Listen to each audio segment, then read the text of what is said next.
Welcome, pretenders. Another episode of ADHD for Dummies.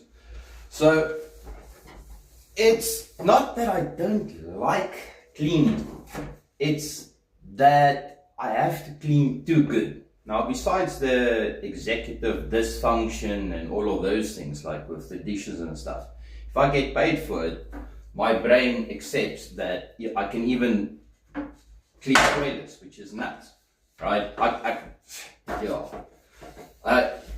I don't like germs, so me doing this, if it wasn't for the dopamine that the money gives me, I don't think I'll be able to do it. So, what's my lesson here? If you clean on Vyvanse, everything is going to be super clean, like the blinds. I had to do the blinds.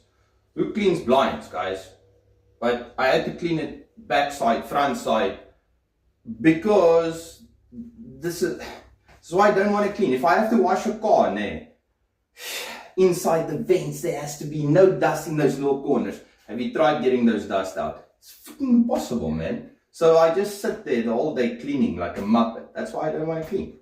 Because I know once I clean, if it's not perfect, I'm going to keep at it. Anyways, life is good, guys. Life is good. Away.